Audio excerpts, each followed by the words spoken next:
The challenge these days is that we're inundated with messaging and advertising and just text messages, phone calls, emails. We are inundated with messages. So the challenge, which is kind of what I love these days, is how do you break through all that noise so something is consistent enough that it sticks, so people do take the action to which you're asking them to take. And that's part of the journey. Regardless of any AI tool and all the cool stuff that we can use these days technology-wise to produce content, it still comes down to the narrative you develop that comes usually from the heart or the brain, because there's just a inherent way that you can find a story that's emotional, that gets people connected to it.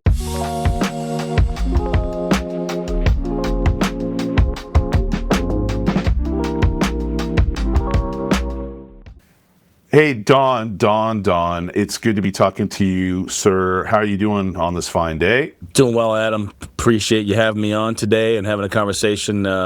It's been great getting to know you, and I'm excited to be here today. So for those that don't know Don Martelli, tell us a little bit about how you got started in marketing and kind of what's your focus at the moment. Sure. My entire career is a fat mistake. I was a business major in college, and I absolutely wanted to punch math in the face. I'm not a 1 + 1 = 2, and outside of that, statistics and anything as related to managing numbers was not my jam. I was late to the co-op program, which is the thing that at Northeastern University allowed me to get some real-world experience while in college. And I had two options. One was to drive a Budweiser truck delivering beer, or the second was going to write about dead people at the Boston Globe, being an obituary writer. And I've always been somebody who put pen to paper, journaled, wrote, and I could put words together, and I said, screw it. I'll just go to the one of the largest papers in all of New England, if not the country, and figure out how to be a journalist with no training. And so ended up in the middle of the Boston Globe newsroom. And if you've ever sat in a newsroom, it's very similar to being in a very loud room with all your family members, with people yelling, screaming, and just madness and mayhem happening. And I'm kind of the bull in the proverbial china shop, and I love that environment. And so I called my advisor the next day and said, I want to be a journalist. And that was literally the catalyst of my career. I learned to be a journalist in one of the biggest newsrooms in the country at that time, and it stuck. And so fast forward to today, I've worked for a lot of large and mid-sized agencies all around the country. I've had a lot of big brands as clients, small brands, nonprofits, and so on and so forth. I've made a lot of other people a lot of big chunks of change, and decided for myself that I should do this on my own. Launched the PR Bunker, and I found that the work that I wanted to do was really focused on working with good people that were impacting the lives of others.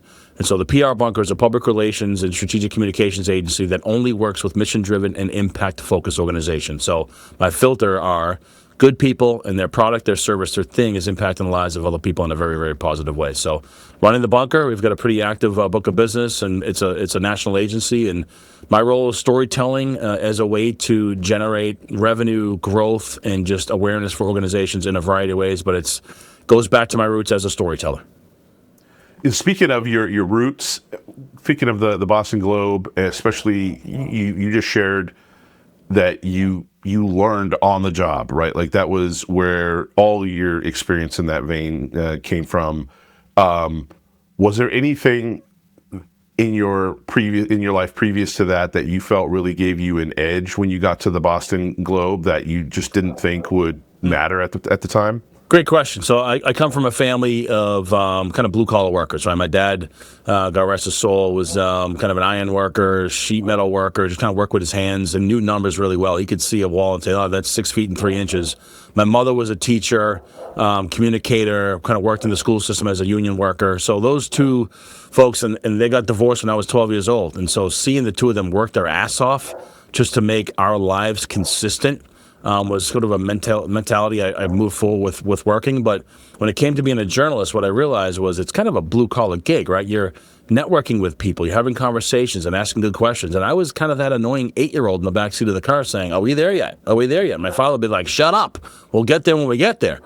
But my father was also very network-driven. Like a lot of people, kind of gravitated towards him. He ran the Scouts. He met a lot of folks, and everywhere we met, oh, Don Martelli, how's it going? He would always just engage with people. And years later, when he passed away, when I saw the line of people at his wake, I realized how large his network was. So what I learned from my early days as a young kid from my old man and my mom was networking, meeting people, because your network is really your net worth. And networking was a massive part of being a journalist. Having no fear of going up to somebody cold saying, hey, my name's Don Martelli, reporter for the Boston Globe. Love to ask you a few questions.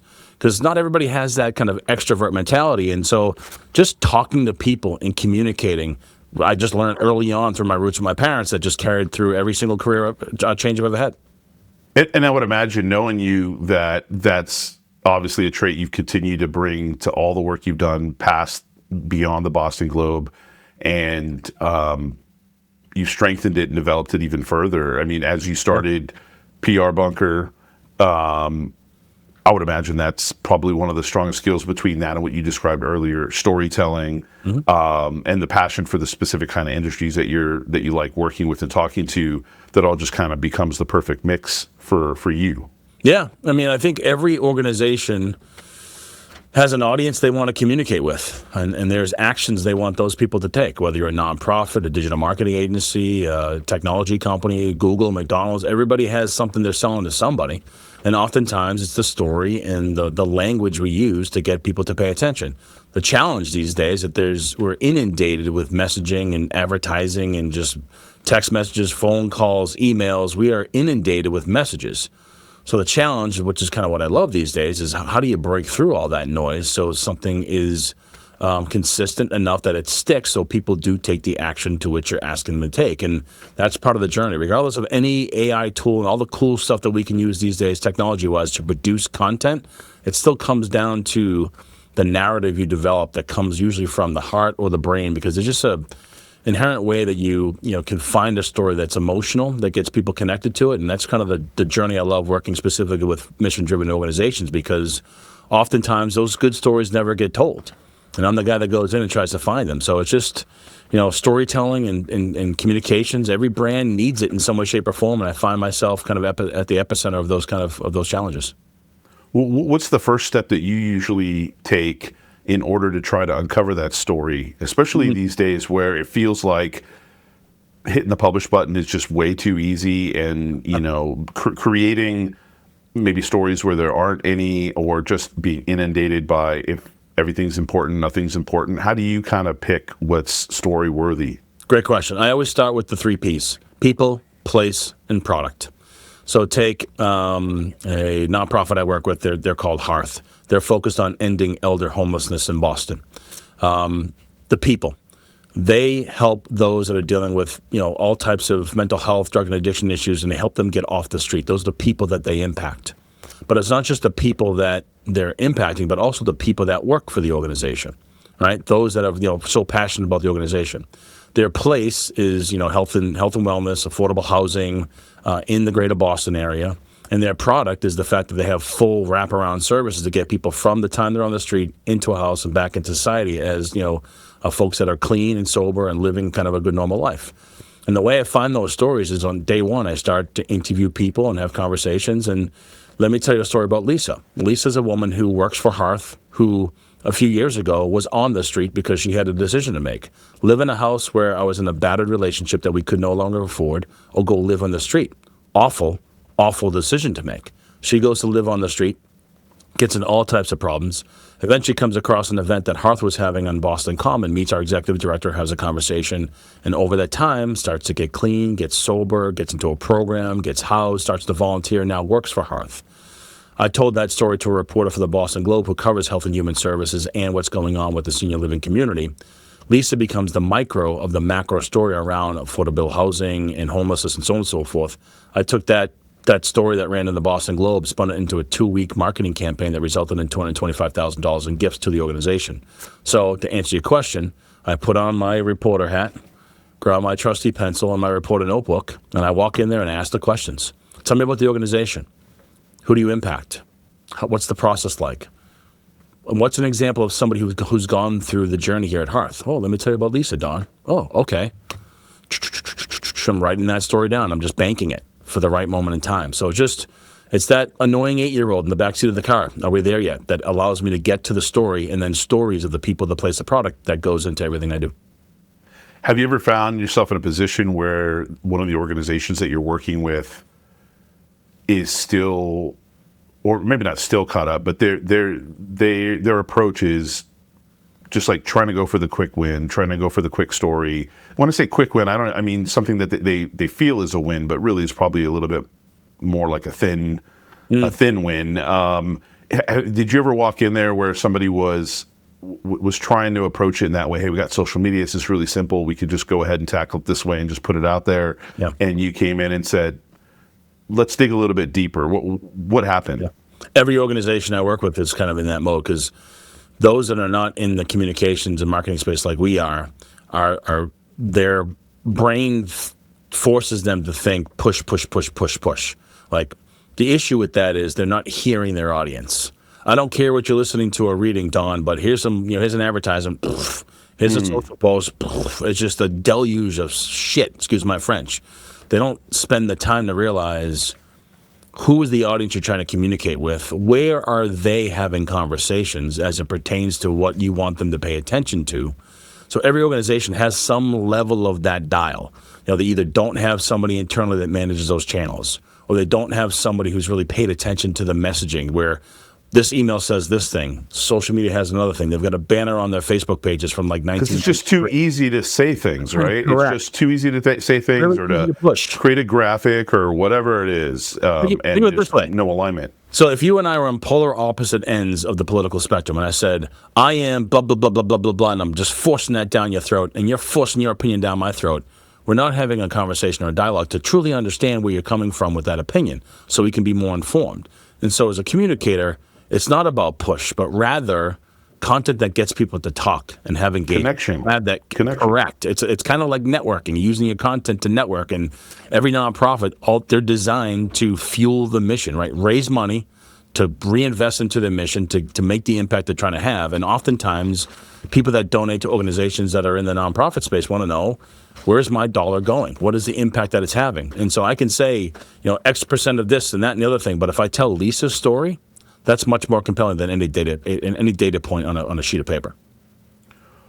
What's been one of your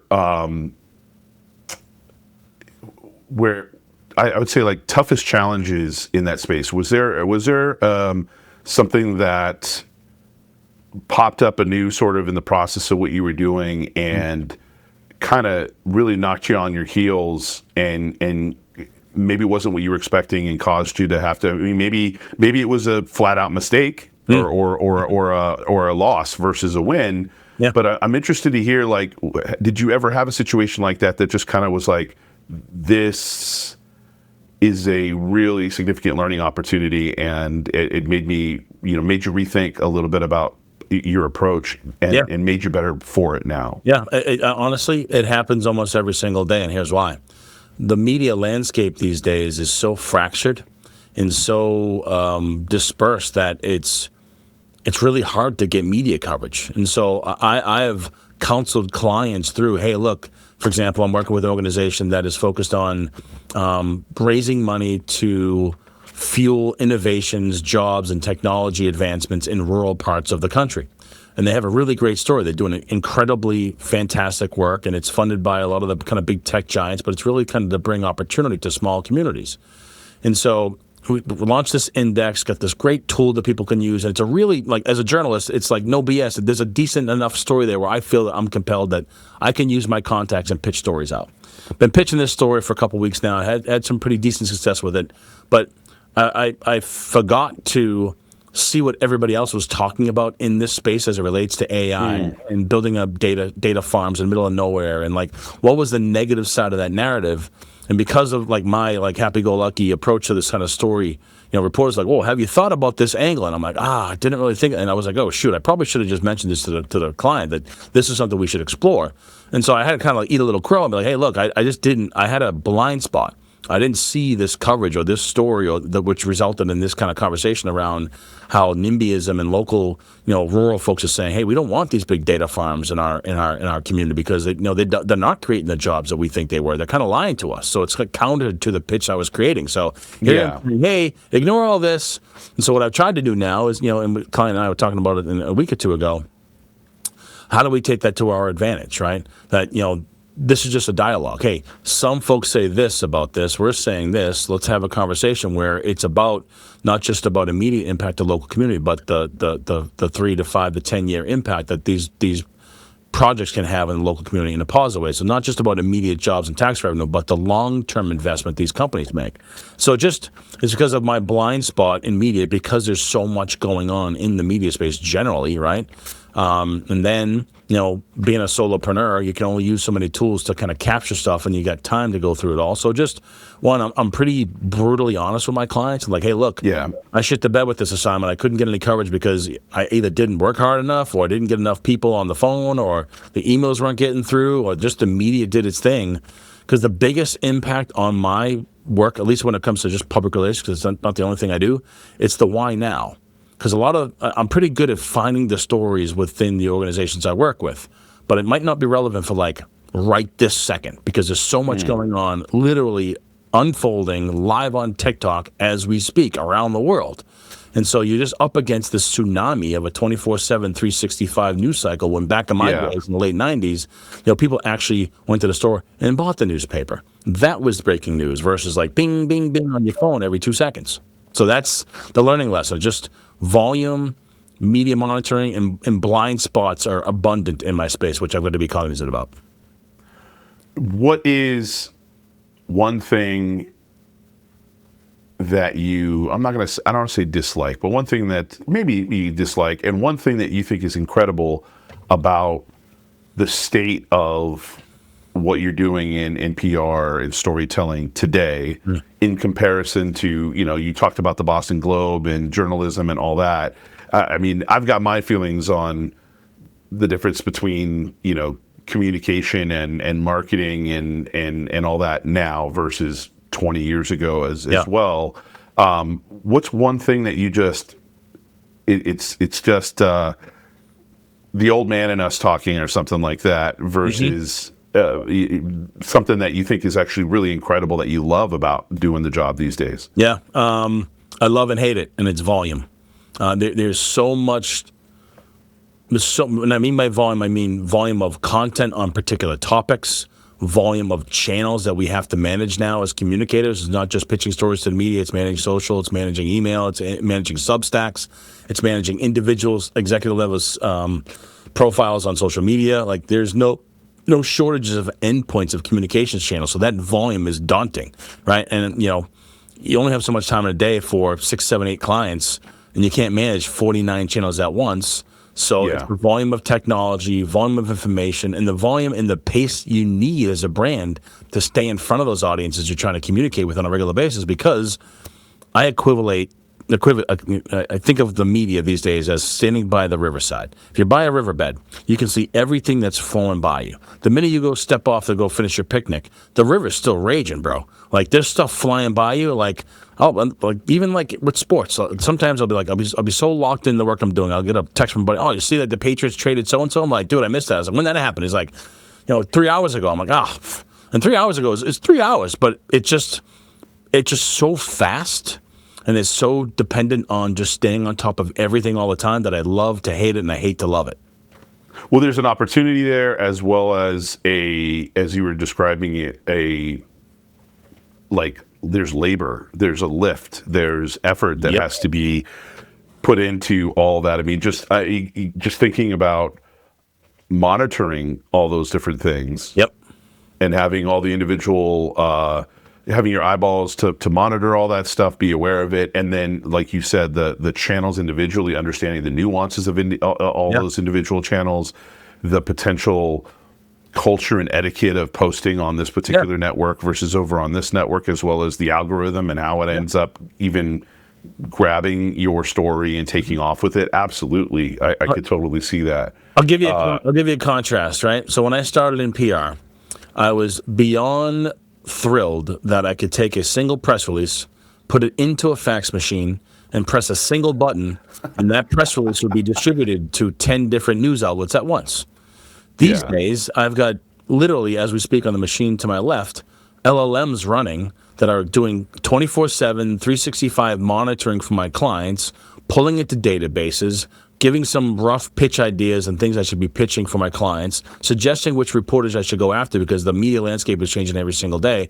It's like I've hired 35 different, 22-year-old account coordinators to do all this work, which back in the days, I would literally sit in the fax room for 4 hours going, send, send.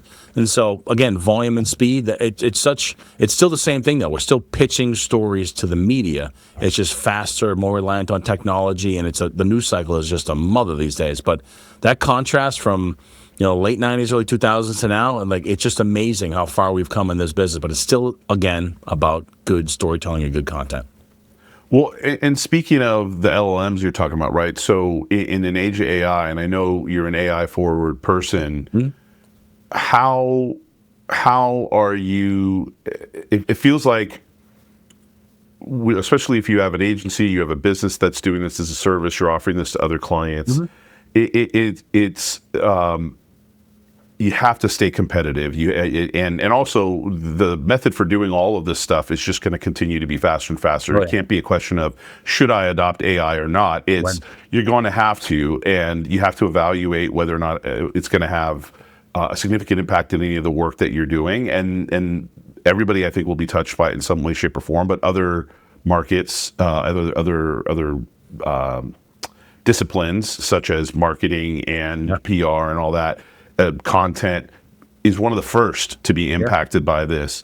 How are you sort of balancing out, just now adding on top of that, having to be aware of the impact that AI is having on you, as well as keeping your eye open for which tools you got to use or want to use, because that's ever evolving every single week, and still balancing out the aspect of, like you said, still trying to tell a good story for the client. Yeah, so there's a few ways to think about this. One, we'll talk first about the kind of the content production side of things.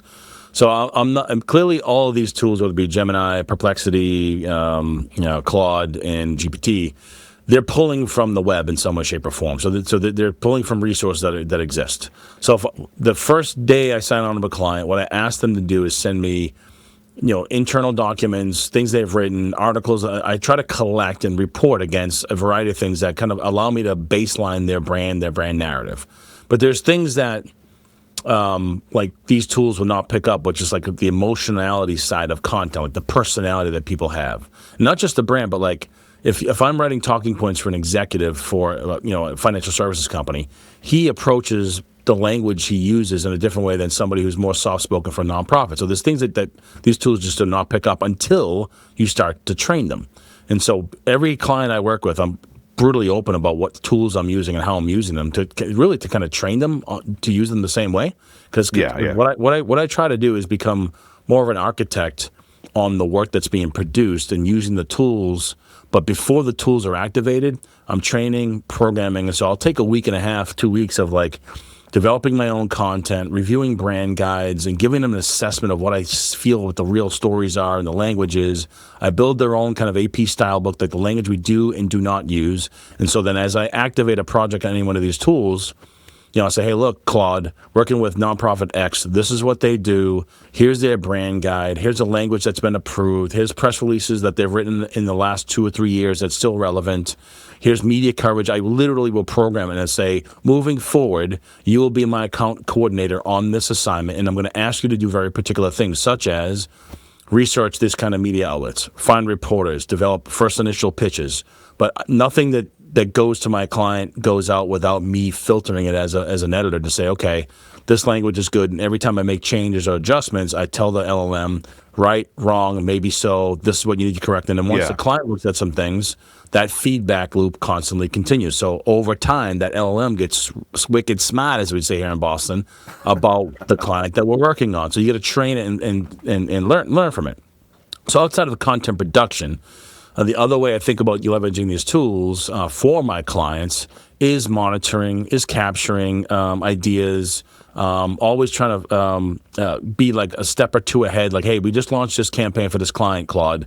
Where should we be thinking next? Because as a solopreneur, it's me in the four walls, and I think I have pretty good ideas, but I need somebody else to talk to. So I'm using these tools to suss out some of these early stage concepts and maybe build out some framework. So I'm using it as more of ideation tool outside of content development. So as these things get built out, I tend to be the operator on top of them and just activating them when I can, which means I'm actually doing more work with less time and across more clients in a way that's I've never seen before, because I can manage 20 different clients because I have all these tools built out. And what it needs after that is tools and processes to manage my workflow, which is a whole other conversation. I've got, between Evernote, Motion, HubSpot, Alignable, let's see, Gemini, Perplexity, Gamma. You go down the line. I've got all these tools that stack up to a pretty healthy subscription level, but they manage project management, they manage calendaring, they slot things in a certain time. So I feel like I've legitimately hired 40 people to do all the kind of operational research like stuff, and I'm like the executive editor of all my client stories, and I'm kind of just managing that whole thing. Yeah. And so it sounded like you were saying, when you were talking about sort of that initial setup for each of the clients, is there some element of sort of proactive, regular, like monitoring, searching, data collecting that it's doing in order to bring these, some of the insights to you? Or Yep. is it only when you're going to it and triggering it, so to speak? No, it's both. So in a particular project, say in Claude, I will have different agents. One of the agents will be to do media monitoring, and there'll be outputs to that monitoring. Feed this Notion document, trigger an email, give me a notification, right? Collect this stuff, and then do these actions. Give me an initial pitch idea based on what the Globe wrote about this particular topic, which I'll then go in, I'll massage, I'll make it my own, and I'll kind of get it to the client. Or do the monitoring, tee it up in a document, then flag it for me to send to the client at the end of the day, right? So PMing kind of the stuff. So there's monitoring, there's content development, and then there's just kind of like me telling it where I stand with my scope of work. Hey, we're 3 months into the scope. Go back to everything we've worked on, discussed, completed. Look at the scope of work that they've signed off on. Where do I have gaps? Where have I expanded the scope in ways that I either shouldn't have or should have, that I should be getting paid for or not getting paid for? Is there scope creep, that sort of stuff? Like, give me an assessment of where we are, and then give me a game plan of how to either recoil the stuff that I need to get done because I'm behind, or I'm ahead, I want to stay ahead. How do I stay ahead? So I use it as a kind of a counselor based on where I stand with every individual. And then globally, I can, at the end of the week, I'll collapse all my notes and say, hey, Claude, using this tool in Motion, using this API over to Evernote, how did I do this week? Where did I have some wins? What was blocking me? And I'll just kind of try to get a third-party assessment on how I performed as an individual across all my clients, and that even pertains to my own business, right? When's the last time I put out a blog post? Help me with that. Hey, you got 3 podcasts to produce. Go into Riverside, get that done. So I use the tools exactly the way I use my clients, but for my own business as well. The interesting thing about that, right, is you might just normally sit there and stew about all this stuff in your head and have nothing to kind of use to self-evaluate what's going on, get some feedback or whatever, right? You're just gonna, maybe you look at whatever information you have, that information is just spread apart too much, and so you're only getting a fragment of that whole picture. But what you described is having the ability to like really self-reflect and improve over time, because you have what would be almost be essentially like getting a personal coach, a personal collaborator, somebody that's got maybe some impartial view of what you're doing and can give you that impartial feedback. Yeah. And we all have that now. Like, everybody actually has the capability to develop something like this, at best free, at worst, $20 a month or so. So that's pretty incredible. I remember years ago, I would say, like, nobody really doesn't have an excuse to not be a resourceful person in the day and age of Google, let alone in the day and age also of YouTube. And then now in the day and age of AI, you really don't have an excuse for not finding most answers. I think the delta is going to be more and more is that you also have decades of experience that you use as a lens. I call it knowing what good looks like, right? We have folks that have experience, myself, yourself, folks that are listening to this, that have a certain level of experience. That experience doesn't all manifest itself in content that can easily be ingested or trained, turn into training materials for an LLM. There's a lot of in between that happens in your brain before something comes out of your mouth and turns into a transcript or something gets typed up. And so that lens is really, really powerful. I think more marketers that are coming into the space, that's their biggest muscle that they need to be trying to figure out is like, well, what does good look like beyond what AI tells them? And that's what you were just describing is like you went from all this work that you would do, and you might not have had, there's only 24 hours in the day, you might not have had enough time to actually do a certain level on top that really adds the quality, refines the story in a better way. Whatever else you were, might need to do at that point, because you were also busy doing all the busy work, like just typing something up from complete scratch takes time and it takes effort and it takes energy. Every single word you're typing, you literally have to be the one to type every individual letter in however many words that you're typing. And now you don't need to focus on that. You can actually level yourself up above all of that. Yeah.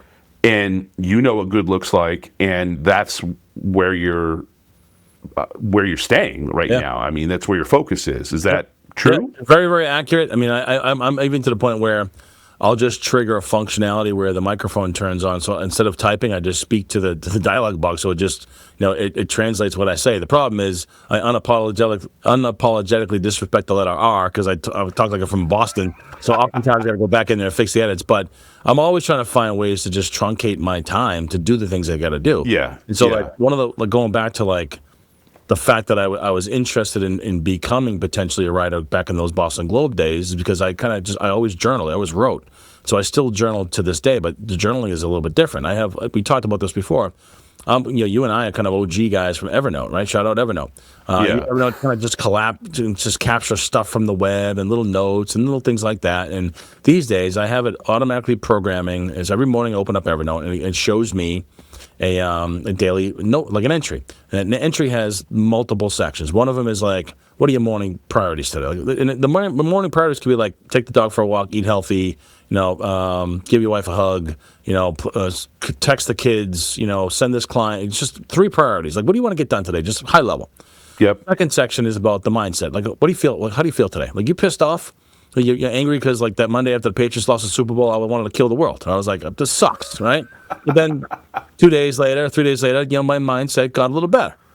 And then it goes into, a couple sections. One where I have a section where when I pick up random thoughts and things I want to do throughout the course of the day, it should be cool if I did this. I have a section that's it's a brain dump of like that day of random things I might want to go back to. Then there's like random tasks you pick up every single day, right? Client asked you this, wife wants you to do this. There's random things that you get asked to do or think to do that you don't want to stop your flow to go put into your project management software, and you just want to kind of get it out of there, right? So that's another section.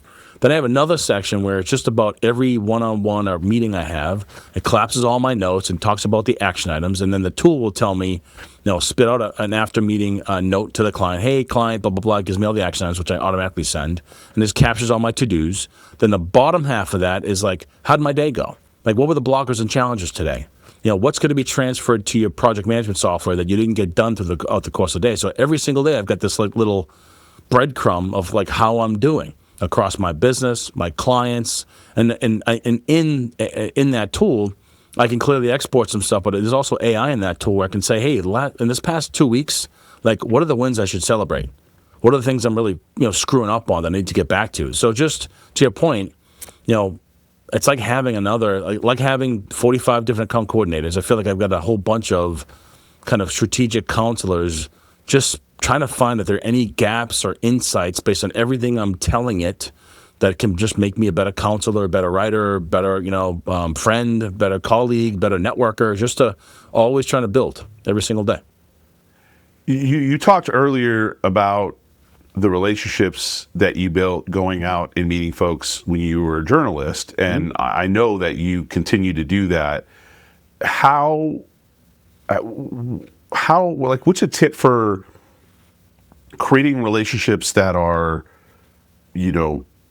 meaningful, they're strong. And what I mean by that is, oftentimes I find folks in business, they create relationships only when they need something, and then that relationship still, like, the premise of it still remains on, when I need something, I'll reach out. And when I need something, I'll create it. And people kind of, they get it. They know that that's what's going on, right? So it's not really creating a strong relationship or a meaningful relationship. It's a little quid pro quo kind of, you scratch my back, I'll scratch yours. And now more than ever, I would imagine that those relationships, because of all the noise and all the digital stuff and all the amount of stories that an average, person in a press room or something like that are going to be receiving, that relationship is one thing that helps you kind of cut in line, so to speak. Yeah. And that's only part of it, right? That just kind of gets your message at least in the right hands. All the other stuff that you talked about, storytelling and everything, is going to be the important part that determines whether there's any value for them to actually go ahead and publish it. But what have you found is your secret for creating relationships that are, meaningful and last? Yeah. It's never about me. It's always about them. What are you working on? Who do you want to meet? What are you stuck on? How can I help? Relentlessly. Like chasing those questions down like a dog with a bone. Because I think of relationships as having a jar. And in that jar is equity that I can pour into it. And the more equity I pour into that relationship, at some point, they may need something from me, or I may need something from them. It might not be day one or day two. Like you and I have had several conversations, and we're working through our relationship, getting to know each other. We talked about our kids and our dads and that whole thing. And for me, the secret sauce is just consistency in how I operate. Never asking anybody for anything unless they really need it. But as long as I feel like I've built some equity with them first, because I want to prove that, I want to build this thing we're building here based on three things: like, know, and trust. Right? Because people want to do business with who they trust and they know.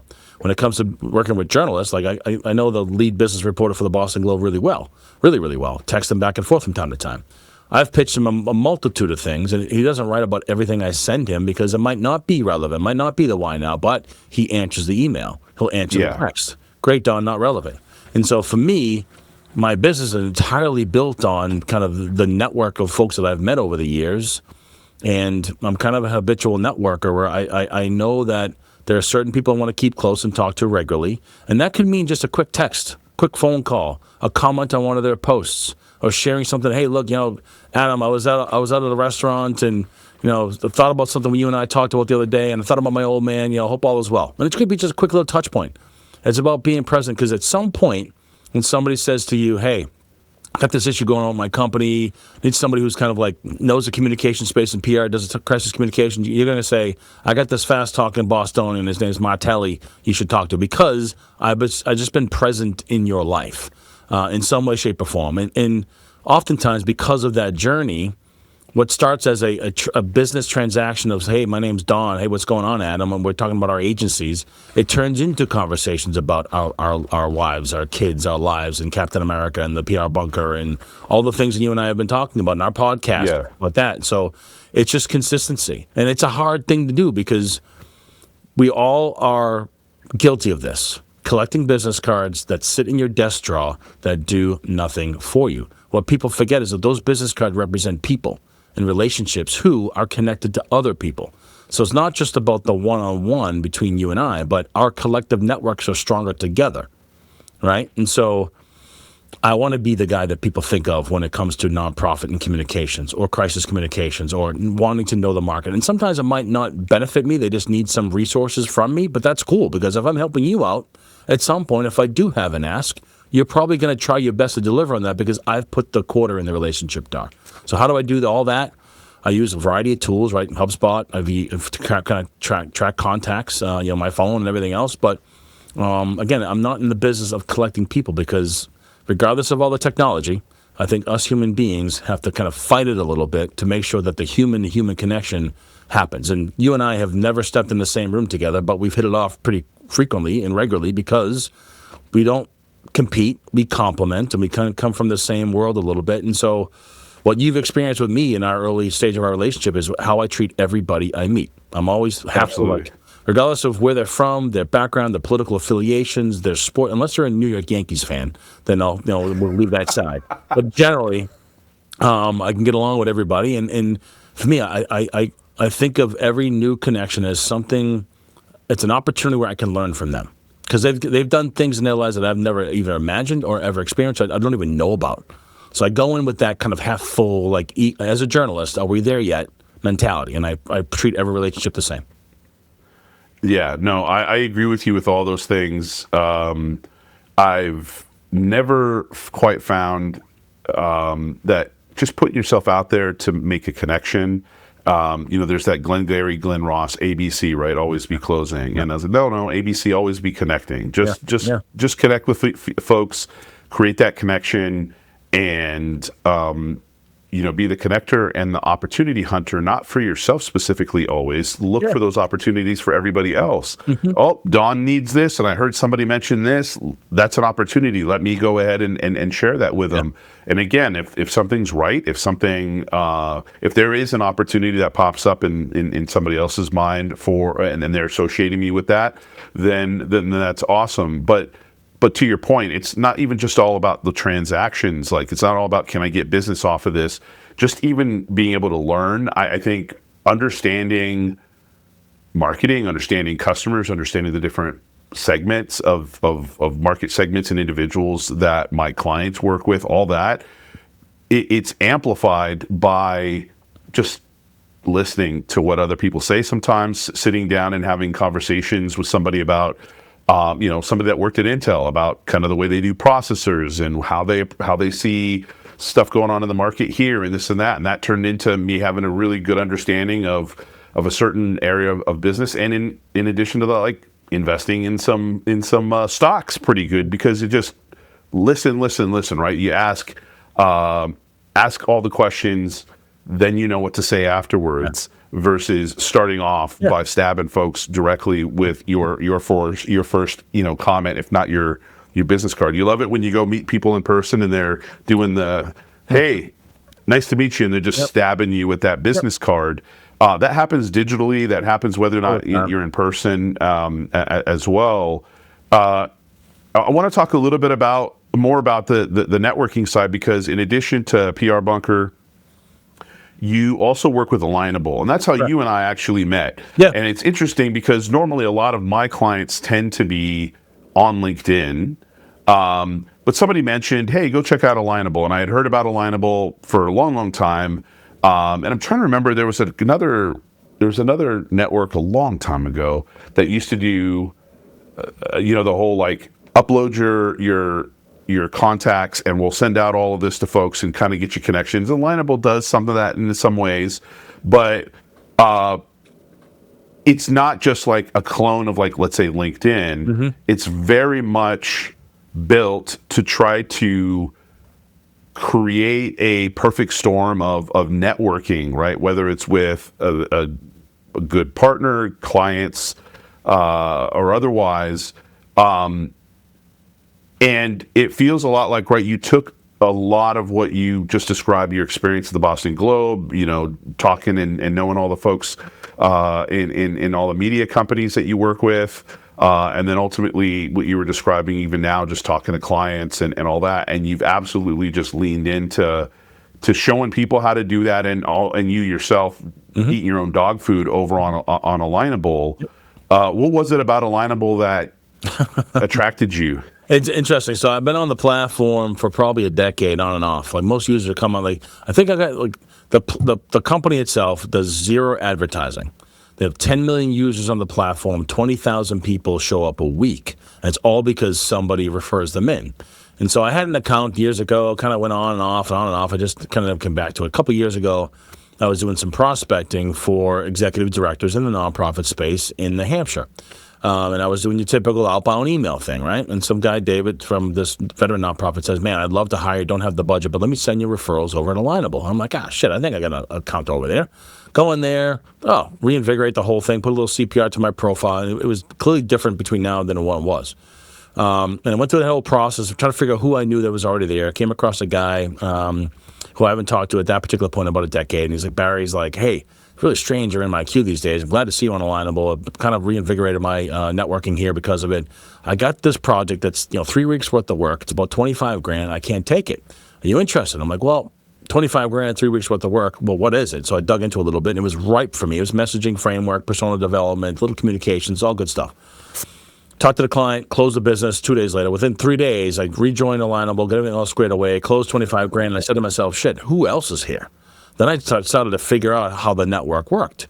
And basically it's a referral network, but what it doesn't, it allows you to exchange that business card. But when you get that business card from me, it drops because it's so damn heavy. Why is it heavy? Because as a paying member, you can see who Don's connected to, but instead of seeing his thousands of connections, it strips everybody else away that you don't care about and just shows you who you want to meet based on your profile. Because your profile indicates two things. Here's what I do for work. These are my clients. And then who do I want to meet from a referral standpoint that complements my business that can open up doors?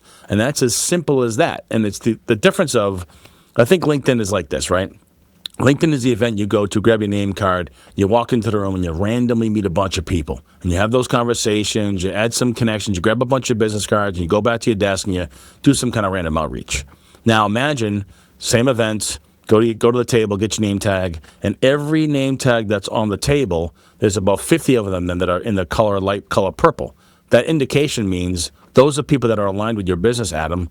Go see those people with purple name tags and go right to them versus wasting your time with 9 cups of bad coffee and 50 random people versus the 5 people that matter.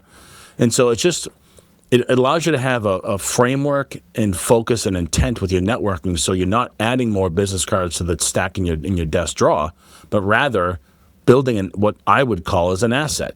Your network is an asset for your business. It's a growth engine. It's not just a bunch of random connections and conversations and a bunch of coffee. It's an asset you should carefully curate and build. And Alignable was all about that. So when I figured that whole thing out, I started to really dive into it. And I was just like addicted to the whole thing, going to a bunch of Smart Connect events, making some introductions, getting introductions, doing a ton of one-on-ones. Then I built kind of what I call my playbook, which is every single week I want to meet 5 to 10 new people. When I meet those people through existing connections, so it's basically trusted relationships. It's not cold outreach, because every introduction I'm getting is from somebody I already know. Hey, Adam, meet my buddy Jim. Great dude. Here's how I know him. Blah, blah, blah, blah, blah. Context, context, context. So when the two of you get in the phone, you're like, oh, man, how'd you meet that Martelli guy? Oh, let me tell you a story. Like, you guys are going to hit it off right away because I'm the common denominator in that relationship. And every person I meet is through an introduction. So 5 to 10 new connections, which means 5 to 10 one-on-ones every single week. Then on Friday, I'm kind of cleaning up my CRM. I'm trying to figure out what to do with next week. But I manage that kind of playbook every single week. And I got so embedded in the platform because of that platform, because of what I was able to see and do and connect. It caught the attention of our chief revenue officer, who at that particular time said, we need somebody who's not a technology marketer or a developer, an engineer, but somebody who comes from the small business world and knows how to use this big purple thing we call Alignable. And they said, what would you do? I said, well, I'd probably do these kind of quick-hitting 20, 30-minute sessions to tell people, hey, this is not where you come with the chips and salsa and socialize. This is a place where you build your network. Let me show you how to do it. And it's kind of steamroll from there. So it's this beautiful crescendo and clashing of, I get paid to teach people how to network using this fantastic platform, which is no bullshit, the best platform to meet people that are aligned with your business, pun intended, in some way, shape, or form. But because I'm teaching people how to use the platform, I'm naturally networking with new connections, which is how you and I met, right? And we complement each other's business, and we're having this conversation and building this relationship. So it impacts the PR bunker. It impacts Alignable. I'm bringing a ton of people to the platform because I won't shut up about it. So I'm helping people get there. So I'm growing. And because of all that, I've got a whole referral network I've built out. It's just created this triangulation of revenue for my family and I, from Alignable, the PR bunker, this referral network. And it's just because I was doing your typical marketing prospecting, and somebody says, hey, can I send you referrals? And I was like, yeah. And the rest is history. Yeah, I was really surprised because when I first started the company, my agency, Secret Sushi, right, in October is going to be great 20 name, years by the old. way. Love the name. Thank you. And perfect with your Boston accent, Bunka, PR Bunka. Yeah, bunker, baby. And when I first started, the first few years was purely based off of networking. Yeah. And it was, going and meeting folks at networking events, but having a structure in doing so, making sure that I had a whole process for before there was AI, before there was even any modern version of a CRM or any of that sort of stuff. It was about managing those relationships before you needed to ask somebody for something, right? Not being that relative that only called when they needed $100 for some random thing that was going on. Yeah, and one of the first things that I realized in my experience with Alignable was it felt a lot like a modern day accelerant to that approach of meeting people, understanding whether who they are. It's one thing when you go to something like LinkedIn, not everybody there is there to network, really. Yeah. A lot of times it feels like they're there because they want to be heard, but they don't necessarily want to create an actual connection or a meaningful connection.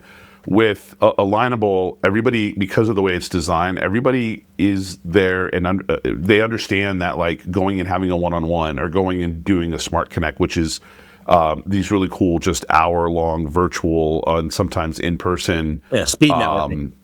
Speed networking. And it sounds a little goofy for some folks, but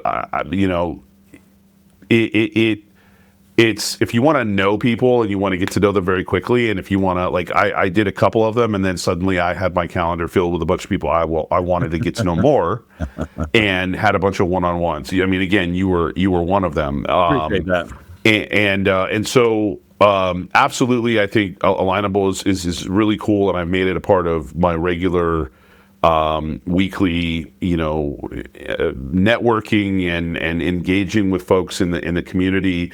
It's going to be there's even an added advantage for folks that want to engage with people locally because of there's some local aspects as well. No, I always say with the platform, you can find every single photographer that's on the platform in the entire U.S., or you can find your local plumber if you wanted to, or your roofer. You can go as far as wide as U.S. and Canada, or as hyper local as to literally the zip code to which you live.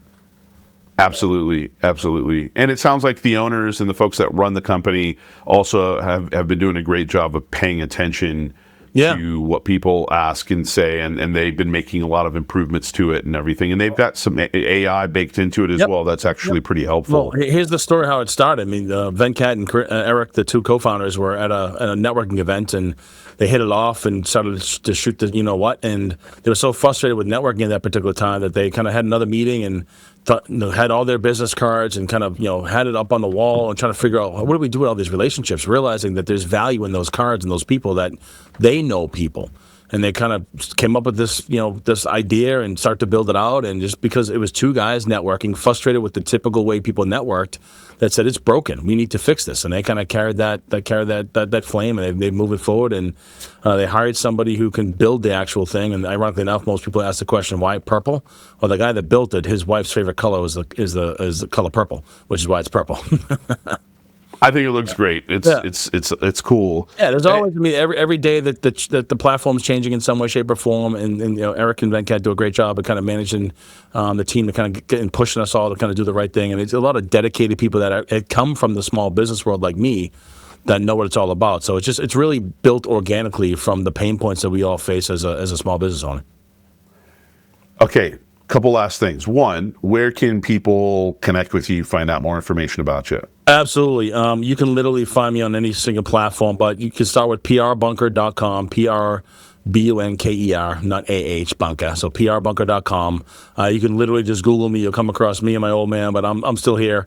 You can find me on Substack. You can find me on X. You can find me on Twitter. You can find me on TikTok. You can find me on Alignable. Absolutely. You can find me on LinkedIn. But if you want to start somewhere, start with prbunker.com, and that will splinter off every other place you can find me.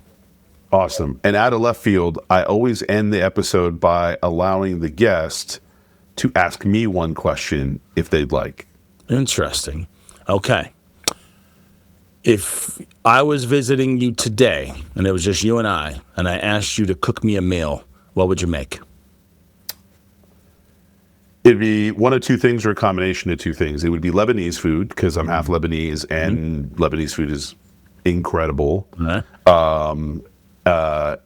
and then probably something on the grill. So Nice. steaks or brisket. Okay, Steaks or follow brisket. up to that. What's the first topic of conversation we're chewing on as we're going through that lovely food? What would come to mind as we're in person here? Oh man. I mean, if you're in person, I think it really just it depends how long you're sticking around. If you're sticking around for a couple days, You're there for the weekend. you're there for the weekend. All right, cool. So one is shooting the crap around, just digging into some of the conversations we've already had even further, right? We're there in person. My wife will probably be around. Hopefully, maybe you have your wife around as well. My son will be around trying to get everybody's attention. So it's just a good environment to just kind of talk about life and get to know folks a bit further. And then in addition to that, trying to figure out what I hear in that conversation that we could take you off to go do the next day. To go, because I don't know when the last time, or if you've ever been out here in the Bay Area at all. Yeah, Have you been out here? Only for business. I've never been there for pleasure, man. That's on my list. All right. So there's all kinds of stuff, right? So figuring out what would resonate for you guys and be able to try to be a good host to take you to go do something for the remaining time that you're here. Love that. I would assume that if you and I in the same room together, we'd probably cause some damage, but I'm looking forward to that day. Yeah, I am absolutely as well. Don, man, I love talking to you. I appreciate you. We'll talk again very, very soon. Thank you for joining me. No problem. Appreciate you being here.